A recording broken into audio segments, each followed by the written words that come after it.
Hi friends, the bed time story में आपके स्वागत है। उम्मीद है आज की स्टोरी आपको पसंद आएगी। पसंद आए तो लाइक एंड सब्सक्राइब करें।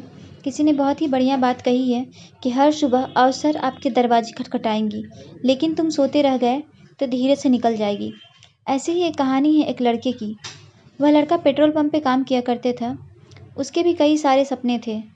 उनके यहाँ कई सारी महंगी गाड़ियाँ पेट्रोल डीजल भरवाने के लिए आया करती थीं। उसको देखकर उसके मन में हलचल होता था कि कब मेरे पास भी महंगी गाड़ी होगी, बड़ी गाड़ी होगी और वह बड़ा व्यक्ति बनेगा। और ना जाने ऐसे ही कई सारे सवाल उसके दिमाग में दिन रात चलते रहते थे कि कब वह बड़ा व्यक्ति बनेगा। एक दिन उसकी दुकान पर एकदम से महंगी खूबसूरत बड़ी गाड़ी आई। उसके अंदर बैठा व्यक्ति उस लड़के से डीजल डालने को बोलता है। लड़के ने इतनी बड़ी और इतनी सुंदर गाड़ी आज से पहले कभी नहीं देखी थी। यूँ कहें तो पहली बार वो गाड़ी देख रहा था। वह लड़का इतनी सुंदर महंगी कार को देखकर हैरान रह गया और हक्का बक्का हो गया। उसके मुंह से शब्द ही नहीं निकल रहे थे कि क्या वो बोले। फिर भी उसने हिम्मत करके लड़के ने हकलाते हुए उस व्यक्ति से पूछ लिया कि यह गाड़ी आपके पास कहाँ से आई है। उस व्यक्ति ने मुस्कुराते हुए बोला, देखो भाई, मैं एक बिजनेसमैन हूँ। यह कार 80 लाख की है। मुझे इस मुकाम को हासिल करने में खूब मेहनत करना पड़ा, तब जाकर यह हुआ है। कई सालों तक की मेहनत के बाद इस पोजीशन पर पहुंचा हूँ। इतना आसान नहीं होता ऊंचाई पर पहुंचना। फिर उसने पैसे देते हुए आगे बोला, तुम भी इस मुकाम तक पहुंच सकते हो अगर तुम कोशिश करोगे तो। लड़के ने पूछा, कैसे? मैं तुम्हें इस मुकाम तक लेकर आऊँगा। अभी मुझे देर हो रहा है, मुझे जल्दी जाना है। तुम मेरा ये विजिटिंग कार्ड ले लो। बाद में इस नंबर पर कॉल करना, मैं तुमसे बात करूँगा और तुम्हें सब कुछ बताऊँगा। लड़के ने वो कार्ड ले लिया। उस व्यक्ति ने पैसा देकर चला गया। चले जाने के बाद वह लड़का सोचता ही रहा कि क्या व्यक्ति सही कह रहा है या नहीं, या फिर मेरे से कोई गलत काम कराएगा तो नहीं, मुझे गलत कामों में फंसा देगा क्या। इतनी जल्दी कोई बड़ा आदमी कैसे बन सकता है।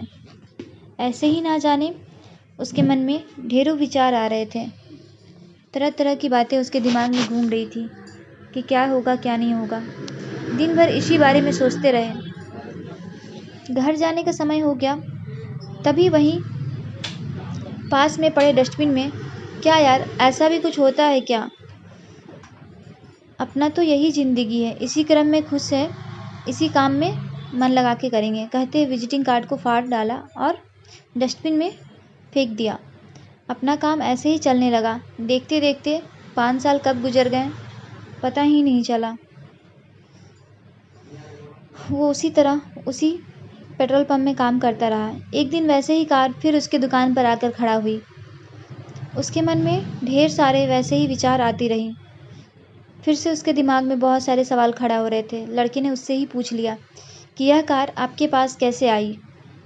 कार के अंदर बैठा व्यक्ति बोला, क्या बोल रहे हो भाई? मैं तो यही बगल में झाड़ू लगाने, साफ सफाई करने के काम किया करता था ना। आपने मुझे पहचाना नहीं क्या? आपने उस दिन व्यक्ति से जो विजिटिंग कार्ड लिया था, पता नहीं आपके दिमाग में क्या सूझी कि आपने उसे फाड़ कर डस्टबिन में डाल दिया। मैंने इस अवसर को अपने हाथ से जाने नहीं दिया।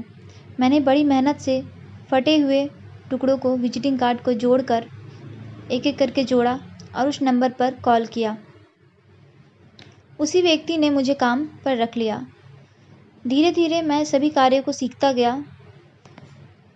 मेरे स्किल बढ़ता गया और डेवलप होता गया। मैं काफ़ी कुछ सीख रहा था, नई नई चीज़ें, तरह तरह की। वह व्यक्ति मुझे हर काम में कुशल बनाने लगा और सारे दाव पेच बताने लगा।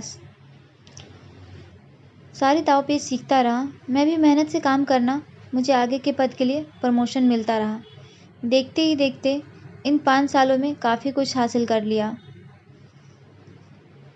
यह वही 80 लाख वाली कार है। इसे मैंने बस अभी 2 महीने पहले ही खरीदा है। ऐसा कहते हुए मुस्कुराते हुए वो वहाँ से चला गया। यह व्यक्ति सोचता रहा फिर से।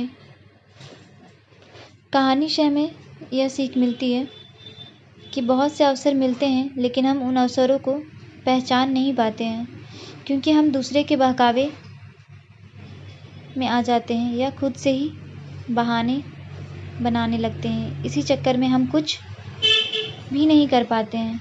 दोस्तों, आपको स्टोरी अच्छी लगी हो और इससे क्या सीख मिलती है तो हमें कमेंट करके ज़रूर बताएं। धन्यवाद।